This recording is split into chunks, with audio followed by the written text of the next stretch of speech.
Hər vaxtınız xeyirli olsun. Bəli, bir neçə dəqiqədən sonra Bakı məhkəmə kompleksində təqsirləndirilən 15 nəfər Ermənistan vətəndaşının barəsində açılmış cinayət işi üzrə məhkəmə prosesi davam edəcək. Məhkəmə istintaqında ayrı-ayrı fəsillər üzrə təqsirləndirilən şəxslər dövlət ittihamçılarının, zərərçəkmişlərin vəkillərinin və özlərinin müdafiə edən vəkillərin suallarını cavablandırırlar.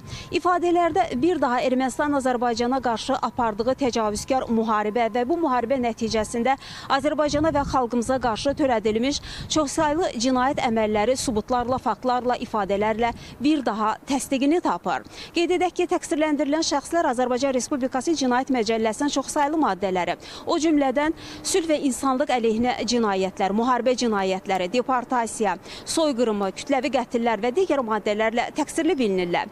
İfadələrdə bir daha qeyd olunur ki, Ermənistan dövləti onun silahlı qüvvələrinin Azərbaycana qarşı apardığı təcavüzkar müharibə nəticəsində Azərbaycana külli miqdarda ziyan vurulub, maddi və mənəvi zərər dəyib. Təqsirləndirilən şəxslər ifadələrində qeyd etdilər ki, məsələn, ifadələrdə qeyd olundu ki, o zamanlar yaradılmış qondarma rejim birbaşa Ermənistan tərəfindən maliyyələşdirilib. Hansı ki, həmin vəsait kredit şəklində qondarma rejimə ayrılıb və sonradan həmin kreditlər heç biri nə faizi ödənib, nə də həmin kreditlər geri qaytarılmayıb. Eyni zamanda o zamanlar qondarma rejim gömrük hesabına maliyyələşirmiş.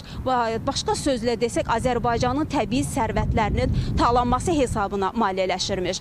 Qeyd olundu ki, Azərbaycanın o zamanlar işğal altında saxlanılan ərazilərində istehsal olunan bütün məhsullar Ermənistan məhsulu adı altında xarici bazarlara çıxarılırmış. Bu cür faktlar, bu cür sübutlar cinayət işində olduqca çoxsaylıdır. Məhkəmə prosesi açıq keçirilir. Təqsirləndirilən şəxslərin hər biri iki müdafiəçi, eyni zamanda rus və erməni dilində tərcüməçilərlə təmin olunublar. Məhkəmə prosesində də zərərçəkmişlərin də bir hissəsi iştirak edir. Biz növbəti buraxılışda bugünkü iclasla bağlı daha detallı məlumatlar çatdırmağa çalışacağıq deyərək sözü yenidən mərkəzə, studiya ötürürük.